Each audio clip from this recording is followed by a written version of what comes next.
Hello class, this is commerce for the class of 11th and we will be start chapter number 8 types of companies। हमारे इस types of companies के chapter को यूँ तो ये हमारे सिलेबस के अकॉर्डिंग इतना इम्पोर्टेंट नहीं है, लेकिन आगे के हमारे जो पॉइंट्स हैं उनको क्लियर करने के लिए अभी हमें इसे समझने की बहुत ज़रूरत है। Types of companies, they are the 5 types of companies. हमारी जो कंपनीज़ हैं उनके टाइप्स को हमने 5 टाइप्स में कन्वर्ट कर दिया है ताकि इजी गोइंग हो जाए लर्न करने के लिए, रिकॉर्ड में रखने के लिए। फर्स्ट है on the basis of incorporation, second है on the basis of liability, third है on the basis of public interest, और फोर्थ है हमारा on the basis of ownership and control, and last हमारा है fifth on the basis of nationality. इस तरह के हमारे ये 5 तरह की हमारी कंपनीज़ हैं, जिसमें सबसे पहले आता है on the basis of incorporation. Incorporation के बेस पे हमारी कंपनीज़ होती है, उसमें सबसे पहले आती है chartered company. These kinds of companies are form for meeting a specific object of the state by a king और queen are known as chartered companies. ये इस टाइप की कंपनीज़ जो होती हैं वो स्पेशल एक एक्ट के अकॉर्डिंग या स्पेशल ऑब्जेक्ट के अकॉर्डिंग बनाई जाती है, और ये जो पहले टाइम में किंग होते थे, क्वीन होती थी, वो अपनी इस तरह की कंपनीज़ बनाया करती थी। For example East India company is a famous example of this kind of companies. इस तरह की कंपनीज़ के लिए ये एक बहुत ही इंपॉर्टेंट एग्ज़ाम्पल है ईस्ट इंडिया कंपनी का। ऐसे है known now are day these kinds of companies do not exist in India. इस टाइप की कंपनी अब हमारे इंडिया के अंदर नहीं है। सेकेंड आती है स्टेटरी कंपनीज। स्टेटरी कंपनीज़ के अंदर आता है these kinds of companies are form और नेशनलिटी यूनिटी। हमारी इस टाइप की कंपनी जो होती है वो हमारे नेशनलिटी यूनिटी के लिए बारे में बताती है। To form these companies a special act is passed in a parliament and these work according to that act। इस एक्ट के अकॉर्डिंग, इस इंडियन एक्ट के अकॉर्डिंग इस कंपनीज़ को वर्क करना होता है और इसके लिए स्पेशल एक्ट बनाया जाता है जो पार्लियामेंट में बनाया जाता है। These are known as legal companies. ये हमारी एक लीगल कंपनीज़ होती है। इसके एग्जांपल्स हैं RBI, reserve bank of India, state bank of India, life insurance corporation are the common example of such as the companies. इस टाइप की companies के ये एग्जांपल्स हैं reserve bank of India, state bank of India, life insurance corporation. ये सब हमारी इस company के, इस टाइप की कंपनीज़ के एग्जांपल्स हैं। थर्ड हमारी इसके अंदर आती है रजिस्टर्ड या incorporate companies. A company registered under the companies act 1956। इस तरह की जो कंपनीज होती है वो 1956 के अकॉर्डिंग वर्क करती है। 1956 कंपनीज के अकॉर्डिंग टू इसका रजिस्ट्रेशन होता है। इज़ कॉल्ड रजिस्टर्ड या इनकॉर्पोरेट कंपनी। इस टाइप की कंपनी हमारी जो होती है वो इनकॉर्पोरेट या रजिस्टर्ड कंपनी कहलाती है। For example steel authority of India, Reliance industries in limited, Maruti उद्योग, ये इसके एग्जांपल्स हैं हमारी इस टाइप की कंपनीज़ के लिए। सेकेंड हमारी जो टाइप्स आती हैं कंपनीज़ की वो आती है on the basis of liability. ऐसी कंपनीज़ जो लाइबिलिटीज़ के बेस पे, लाइबिलिटीज़ मीन्स हमारी रिस्पॉन्सिबिलिटी के बेस के ऊपर डिपेंड होती हैं, या लाइबिलिटीज़ के बेस पे जिनका हमने क्लासिफिकेशन किया हुआ होता है। इसके अंदर सबसे पहले आती है कंपनी लिमिटेड बाय शेयर्स के, ऐसी कंपनीज जो शेयर्स के अकॉर्डिंग उसकी लिमिटेशंस को डिक्लेयर करती है। In a case of company limited by shares, जो उस कंपनी के शेयर्स हैं, जो the liability of each member is limited to the extent of nominal value of the share held in by him। उनके द्वारा लिए हुए शेयर्स के जितने उन्होंने शेयर्स हैं उतनी उनकी लायबिलिटी होगी उनके मेंबर्स की। वो कंपनीज कहलाती है limited by shares.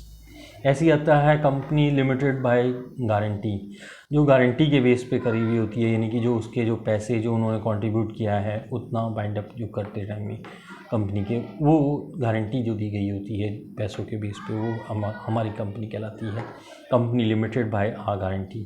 The liability of a member of a guarantee company is limited to the amount which he has undertaken to contribute in the extent, इसे एक्सटेंड कर दीजिएगा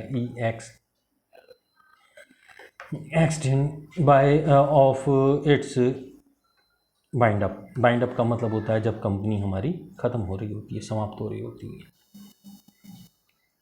इसके बाद थर्ड आती है unlimited liability company. Unlimited liability company वो companies होती है जिसके मेंबर्स की जो रिस्पॉन्सिबिलिटी होती है, लाइबिलिटी होती है, वो अनलिमिटेड होती है। Unlimited liability company is not popular in India because liability, ये हमारे कंट्री के अंदर, इंडिया के अंदर पॉपुलर नहीं है, ये हमारे यहाँ पर नहीं होती ज़्यादातर। Because liability of its member is unlimited, क्योंकि इस टाइप के जो मेंबर्स, इस टाइप की जो कंपनी होती है उसके मेंबर्स की जो लाइबिलिटी होती है, जो जिम्मेदारियाँ होती हैं, वो अनलिमिटेड होती हैं।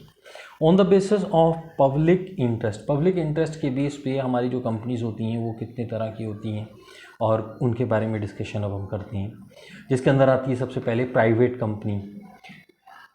ये हमारी कंपनीज जो होती हैं on the basis of public interest, ये आपके लिए इम्पोर्टेंट है क्योंकि आगे भी इससे रिलेटेड आपको बहुत कुछ इसके ही बारे में पढ़ना पड़ेगा, इसलिए इसके बारे में मालूम होना चाहिए। It can be start with a minimum of 2 member. इस तरह की जो कंपनी होती है उसके कम से कम 2 मेंबर होने चाहिए। Its shares are held by a private group of individual are not by a public are at large. इस टाइप के जो कंपनीज के जो शेयर होल्डर होते हैं वो प्राइवेट इंडिविजुअल ग्रुप हो सकते हैं, लेकिन पब्लिक में इस तरह के शेयर्स नहीं डिक्लेयर करे जाते और ना ही इस तरह का पब्लिक में कोई भी शेयर होल्डर होता है। इसके बाद आती है public company. It can be start with minimum of 7 member. इस तरह की जो कंपनी पब्लिक कंपनी होती है उसके अंदर मिनिमम 7 मेंबर्स होने चाहिए। It shares are held by members of the general public. इस तरह की जो कंपनीज के मेंबर्स होते हैं वो जनरल पब्लिक हो सकती है। इसके बाद आता है on the basis of ownership and control. Ownership और कंट्रोल के बेस पे हमारी जो कंपनीज होती हैं उनमें आती है सबसे पहले holding company. Holding company which hold more than 50% of the shares capital of an other company is known as holding company। इस तरह की जो कंपनीज होती है वो अदर किसी कंपनीज की 50% से ज़्यादा शेयर होल्डर अगर उसने टेक ओवर कर रखे होते हैं तो वो कहलाती है होल्डिंग कंपनी। और जिस कंपनी की उसने 50% से ज़्यादा कंपनी के शेयर टेक ओवर कर लिए हैं वो तो कहलाती है होल्डिंग कंपनी, लेकिन जिस कंपनी के ने टेक ओवर कर रखे हैं वो कहलाती है सब्सिडरी कंपनी, जो कि हमारे नेक्स्ट वाला पॉइंट है subsidiary company. It is a company in which another companies, इसकी जो कंपनीज होती है इसके जो अनदर कंपनीज ने जिसने 50% से ज़्यादा शेयर्स ले रखे हैं, यानी कि ये वो वाली कंपनी है जिसके शेयर्स टेक ओवर करे हुए हैं, इसीलिए इसके लिए कहा है अनदर कंपनीज। एंड फर्स्ट इसका पॉइंट बना दिया है holds more than 50% of issue equity share capital. Equity share capital दूसरे किसी के पास में है तो ये वाली कौन सी हुई, सब्सिडरी कंपनी। बी इसका पॉइंट दे रखा holds more than 50% of its voting rights. इसके वोटिंग राइट्स भी 50% से ज़्यादा किस कंपनी के पास में हो, दूसरी कंपनी के पास है, अनदर कंपनी जो ऊपर लिखा हुआ है, तो ये वो कहलाती है होल्डिंग कंपनी और ये हो गई क्या, सब्सिडरी कंपनी। सी इसका पॉइंट दे रखा है control of right of appoint the majority of its directors.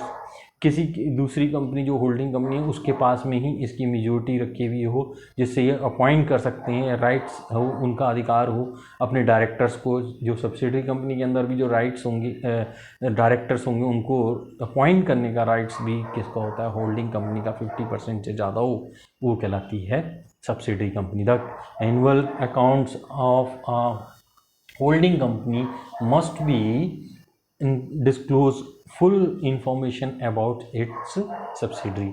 Subsidiary company के बारे में उसे डिस्क्लोज करना होता है इंफॉर्मेशंस को होल्डिंग कंपनी को।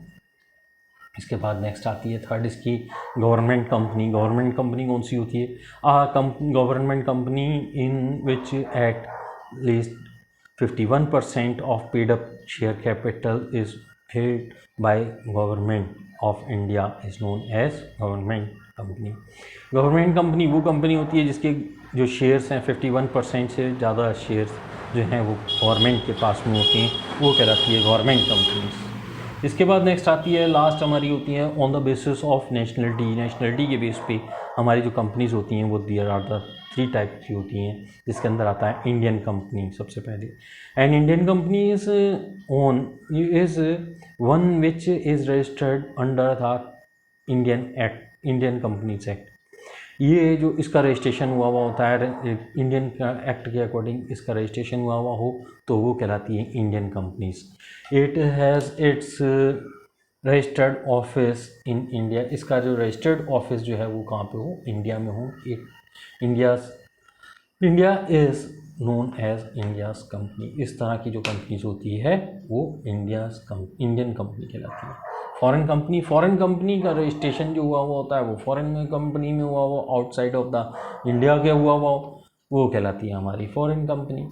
इसके बाद नेक्स्ट आती है हमारी multinational company. Multinational company a company which has production and marketing facility in several country is called a multinational company. Multinational company वो कंपनीज होती है जिस कंपनी का production marketing facility in several countries, बहुत सारी कंट्रीज़ के अंदर होता है, वो कहलाती है हमारी multinational company. Its owner management and control are spread over in 2 or more countries. इस तरह की कंट्रीज़ का जो ओनरशिप है, मैनेजमेंट है, वो फैला हुआ होता है, स्प्रेड हुआ हुआ होता है over in 2 or more countries के अंदर। ओके क्लास, आपको आई होप कि ये जो है वीडियो पसंद आया हो, इसलिए आप लाइक करें ना करें लेकिन इसे 2 से 3 बार ज़रूर से देखिए, तभी आपके समझ में आएगा और इसको आप समझ लेंगे अच्छी तरह से, तभी आपके आगे के इसके जो चैप्टर्स के कॉन्सेप्ट्स हैं वो बहुत अच्छी तरह से क्लियर होंगे। यही मेरा उद्देश्य था इस चैप्टर को, इस वीडियोस को आपके लिए प्रेजेंट करने के लिए। ठीक है, ओके, थैंक यू।